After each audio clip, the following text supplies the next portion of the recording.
ओ God, यहाँ तो पूरा श्रिंक भरा पड़ा है गंदे बर्तनों से। सब बर्तन जूठे पड़े हैं। अब मैं खाना कैसे बनाऊं?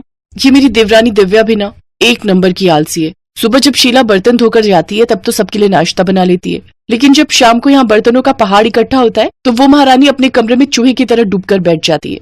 अभी बताती हूँ मैं इसे। दिव्या, अरे ओ दिव्या, कहाँ है? क्या हुआ जेठानी जी? मुझे बिग बॉस देखना है। अरे मुझे यहाँ सबके लिए रात का खाना बनाना है, लेकिन यहाँ तो बर्तनों का ढेर लगा हुआ है और तू महारानी है कि जिसे अपना बिग बॉस देखना है। चल पहले जल्दी से सारे बर्तन धो। हैं? क्या मैं बर्तन धो? ना बाबा ना, मैंने आज ही मैनिक्योर करवाया है, फिर उसके पैसे वेस्ट चले जाएंगे। ये तो तेरा हर हफ्ते का बहाना है। जब जानती है कि घर के कामकाज में खराब होना है तो क्यों बेकार पैसे फूंक कर आती है। चल अब बर्तन धो, मुझे खाना बनाने में देर हो रही है। एक बार कह दिया ना नहीं धोऊंगी, आप धो लो, मैं खाना बना लेती हूँ। इसी तरह दोनों एक दूसरे पर बर्तन धोने का काम टाले जा रही थी। उधर बाहर डाइनिंग टेबल पर बैठे घर वाले खाने का वेट कर रहे थे। हे राम, खाना कहाँ रह गया? मेरे पेट में तो चूहे कूद रहे हैं, लेकिन ये रसोई से आवाज कैसी आ रही है? माँ लगता है दोनों फिर से शुरू हो गई। धत तेरी की, फिर तो मिल गया हमें आज भी खाना। अनुज बेटा ऐसा कर, तू बाहर से ही खाना मंगवा ले। एक दिन इन दोनों बिल्लियों की लड़ाई में भूख के मारे ही मैं परलोक न सिधार जाऊं। हाँ भी ऑर्डर कर देता हूँ माँ, वैसे भी हमारे पास और चारा भी क्या है। उधर दोनों अभी भी बहस ही किए जा रही थी। ठीक है, फिर नहीं धोने ना तुझे बर्तन, तो मैं अभी कोई खाना वाना नहीं बनाने वाली। रहो सब भूखे आज। अरे भूखे क्यों रहेंगे? कल रोहन जी ने खाना ऑर्डर किया था, आज अनुज भैया को बोलो, वो ऑर्डर कर देंगे। दोनों ये बोलने बाहर आती ही है कि तभी अनुज कहता है, कर दिया ऑर्डर, हम जानते हैं तुमसे खाना नहीं बनेगा। तुम दोनों से मिलकर खाना और बर्तन धोने तक का काम भी नहीं होता क्या? मुझे तो आप कुछ ना ही बोलो जेठ जी तो बेहतर रहेगा। मैंने सुबह का खाना और दोपहर का खाना बनाकर अपना काम पूरा कर लिया था। सिर्फ रोटियां सेकने को दोपहर का खाना बनाना नहीं कहते। हाँ, अब जो भी हो, काम तो हुआ था ना। बस करो, दोनों रिकॉर्डर की तरह शुरू होती हो तो बचती ही रहती हो। कुछ देर बाद डिलीवरी बॉय खाना ले आता है। सब चुपचाप उस खाने को खा लेते हैं। अगली रात दोनों में फिर से रात की रसोई का संग्राम छिड़ जाता है। तभी पड़ोस की कमला आंटी वहाँ आती है। ये ले रश्मि, आज अपनी बेटी के यहाँ गई थी, उसके बेटे का ये ले रश्मि, आज अपनी बेटी के यहाँ गई थी, उसके बेटे का मुंडन था ना, तो वहीं भंडारा था, सोचा तुम्हारे लिए प्रसाद लेती चलूं। लो तुम सब भी खा लेना। अरे वाह, फिर तो आज रात की रसोई बनानी नहीं पड़ेगी और ना वो बर्तन धोने पड़ेंगे। रश्मि ये देखकर खुश हो जाती है। फिर दोनों देवरानी जेठानी बर्तन ना धोने पड़े इसलिए एक बड़े से भगोने में आलू की सब्जी डाल देती हैं। एक कटोरे में हलवा और बड़ी सी परात में पूरियां परोस देती हैं। फिर सबको उसी में एक साथ खाने को कहती हैं। तुम पागल हो गई हो क्या? सब इसमें एक साथ कैसे खाएंगे? चल तो दिव्या, जरा इन्हें खाकर तो दिखा। दोनों पूरियां तोड़कर सब्जी में डुबोती हैं, खाने लगती हैं। उन्हें ऐसा करते देख सबको उन पर गुस्सा तो आ रहा था, लेकिन वो खाने के अलावा उनके पास और कोई चारा नहीं था। वो रात तो जैसे तैसे कट गई, लेकिन अगली शाम फिर वही कहानी छिड़ गई। देख, कल तो कमला आंटी भंडारा दे गई थी, लेकिन आज तो तुझे बर्तन धोने ही पड़ेंगे। क्या दीदी, मैं बहुत थक गई हूँ, आज रहने देते हैं, मैं उनसे कहकर बाहर से खाना मंगवा लेती हूँ। ये सुनकर रोहन गुस्से में आ जाता है। चुप रहो, अपना मुंह बंद रखना। आज हम दोनों में से कोई भी बाहर का खाना ऑर्डर नहीं करेगा। जाओ दोनों रसोई में और खाना बनाकर लाओ। दोनों डर के मारे किचन में चली जाती है। क्या करे दीदी, अब तो रात की रसोई करनी पड़ेगी। अच्छा एक काम करते हैं, आप ये बर्तन धो लो तो मैं सबके लिए पुलाव बना दूंगी। हा, आई बड़ी बर्तन धो दो, खुद धो ले समझी। और रही उन लोगों के बाहर का खाना ना खाने की बात, तो कोई बात नहीं, हम उन्हें बाहर का खाना मंगवाने के लिए नहीं कहेंगे और ना ही हम खुद घर पर बनाएंगे। मैं कुछ समझी नहीं, अभी बताती हूँ। रश्मि डब्बे समेत नमकीन, मुरमुरा और बिस्कुट लेकर घर वालों के सामने रख देती है। ये रहा आप लोगों का आज का खाना। इन दोनों का बस चलेगा ना तो हमें रोज मंदिर के बाहर लंगर में बैठकर ही रात का खाना खाना पड़ेगा। इनके रहते तो हमें रात की रसोई नसीब ही नहीं होगी। बस बस बहुत हुआ, आज तो हम जैसे तैसे ये खा लेते हैं, लेकिन अगर कल से खाना नहीं मिला तो फिर तुम लोगों की खैर नहीं। जी ठीक है, लेकिन उनके पास इसका भी जुगाड़ था। अगले दिन दिव्या बाजार से जाकर कुछ डिस्पोजेबल प्लेट्स ले आती है। यार दिव्या, खाना तो डिस्पोजेबल में खा लेंगे, लेकिन खाना बनाने के लिए तो वो बर्तन धोने ही होंगे ना, कुकर, कढ़ाई, ये सब तो चाहिए ही ना। फिकर नॉट, ये देखो 2 मिनट में बनने वाली मैगी, अब हम सब यही बनाएंगे। दोनों फिर से काम चोरी दिखाती हैं और नूडल्स बनाकर डिस्पोजेबल में डालकर दे देती हैं। ये देख तीनों अपना माथा पकड़कर बैठ जाते हैं। लेकिन अगले दिन सास ने दोनों बहुओं को सबक सिखाने का फैसला किया। अगली शाम रसोई से बर्तन धोने की आवाज आती है। दीदी, अभी तो हम रसोई में गए भी नहीं, फिर ये बर्तन धोने की आवाज कहाँ से आ रही है? चलो देखते हैं। दोनों अंदर जाकर देखती हैं तो अनुज बर्तन मांज रहा होता है, रोहन धो रहा होता है और बूढ़ी सास पार्वती खाना बनाने लगती है। ये देख उन दोनों को बड़ी शर्मिंदगी होती है। ये आप सब क्या कर रहे हैं? बहू, अब तुम दोनों से तो ना बर्तन धुलते हैं ना खाना बनता है, तो हमने सोचा हम खुद ही ये काम कर लेते हैं ताकि हमें रात की रसोई खाना तो नसीब हो। तुम दोनों जाओ और आराम करो। नहीं माँ जी, हमें माफ कर दीजिए, हमारी रहते आपको ये सब काम करना पड़ रहा है। हाँ माँ जी, हमसे भूल हो गई, हमें अपनी गलती का एहसास हो चुका है। अब से आपको कभी शिकायत का मौका नहीं देंगे। हमारे रहते हमारे पतियों को जूठे बर्तन और माँ जी आपको खाना बनाना पड़ रहा है।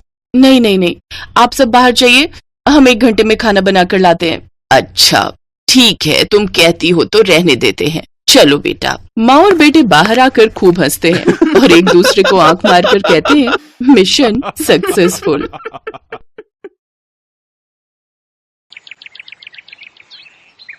एक रोज शाम के वक्त हिना अपनी माँ के साथ बैठी हुई होती है। तभी वो अपने फोन में अपनी माँ को एक लड़की की फोटो दिखाते हुए कहती है, माँ ये देखो, ये लड़की कितनी मॉडर्न एंड टॉल है, ये मेरे भैया के साथ एकदम फिट बैठेगी। तभी उस घर की बड़ी बहू मानसी वहां आती है। चलिए माँ जी, हिना दीदी खाना लग गया है।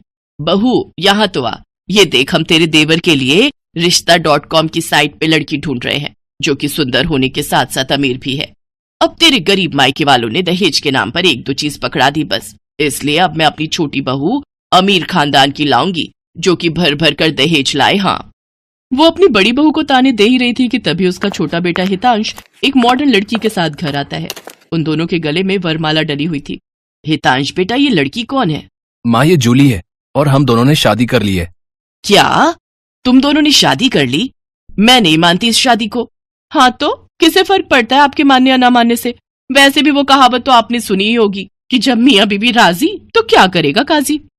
मैं जानती हूँ, जरूर इस डायन ने ही तुझे भड़काया होगा। मैं इस डायन को हरगिज अपनी बहू नहीं मानूंगी। भले ही आप ना मानो, लेकिन लीगली तौर पर मैं ही तो हूँ आपकी बहू।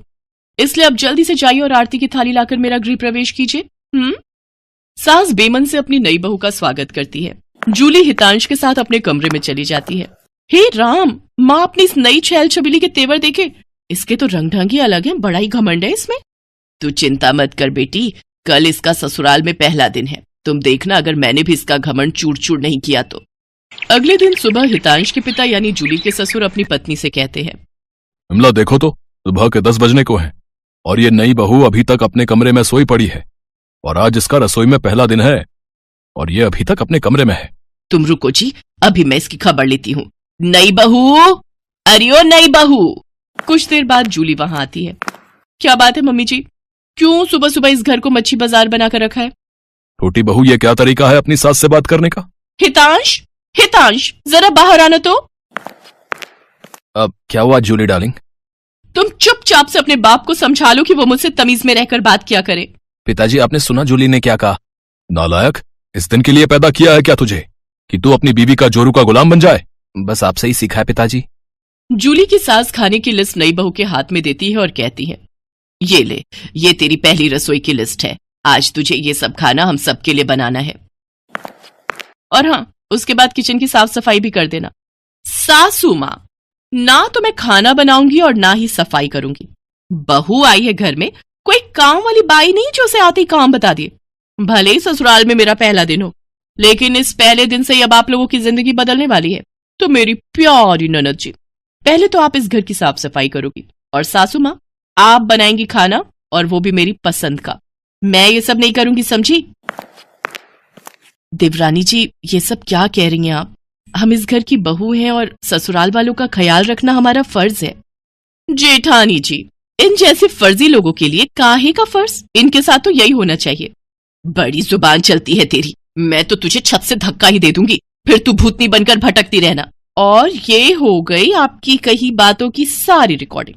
अब अगर सासू माँ आप लोगों ने मेरी बात नहीं मानी ना, तो मैं पुलिस स्टेशन जाकर आप लोगों के खिलाफ दहेज उत्पीड़न के साथ ही जान से मारने की धमकी के जुर्म में सबको जेल में बंद करवा दूंगी। इसलिए जो मैं कहती हूँ वैसा ही करो चुपचाप से। नहीं नहीं बहू, ऐसा कुछ मत करना, तुम जो कहोगी हम वो करेंगे। इसके बाद जूली उन सबको काम पर लगा देती है। ननद जी, जरा जल्दी हाथ चलाइए, नहीं तो। नहीं नहीं मेरी प्यारी भाभी, भाभी मैं करती हूँ ना, आप आराम से बैठो सोफे पर, और किसी चीज की जरूरत हो तो कहना। सासू माँ, खाना बना या नहीं? अब हमें कल तक का वेट करना होगा क्या? बस बहू रानी तैयार है। थक हार कर ननद सफाई करके वहीं फर्श पर ही लेट जाती है, जिसे देख जूली कहती है, अब यहाँ क्यों रायते की तरह फैल गई? जाओ उठो और मेरे कपड़े पड़े हैं, उन्हें धोकर आओ। तुम रहने दो ही ना देवरानी जी, कपड़े मैं धो देती हूँ। नहीं, कोई जरूरत नहीं, मैंने कहा ना आज आपका छुट्टी का दिन है, आप कुछ नहीं करेंगी। उधर सास पसीने से तरबतर होकर रसोई से बाहर आती है और सबके लिए खाना लगाती है। उफ, ये कोई खाना है? इसकी तो शक्ल देखकर ही खाने का मन नहीं कर रहा। ले जाओ ये खाना, मुझे नहीं खाना, मैं अभी अपने लिए कुछ बाहर से ऑर्डर कर रही हूँ।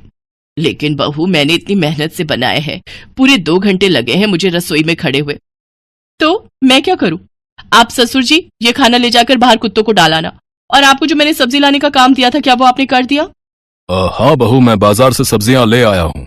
Very good. अच्छा लिसन, शाम को मैंने घर पर पाजामा पार्टी ऑर्गेनाइज की है, तो अब आप तीनों जाओ और जल्दी से जाकर शाम के खाने की तैयारी करो। इसके बाद वो तीनों किचन में जाते हैं। हिना रोते हुए अपनी माँ से कहती है, माँ ये नई भाभी हमारे साथ ऐसा क्यों कर रही है? बड़ी भाभी ने तो कभी हमारे साथ ऐसा नहीं किया।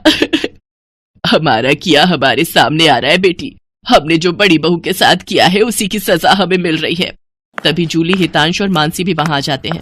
चलो सासू माँ, आपको अपने किए का एहसास तो हुआ और मेरी सहेली की कीमत भी पता चली। हाँ सासू माँ, मानसी मेरी सहेली है। क्या ये सच है बड़ी बहू? हाँ सासू माँ, ये मेरी बचपन की सहेली है और आगे की पढ़ाई के लिए विदेश चली गई थी। जब इंडिया आई तो ये हितांश से मिली और इन दोनों को प्यार हो गया। फिर जब हितांश ने मुझे इससे मिलवाया तो पता चला कि ये मेरी बचपन की दोस्त जूली है।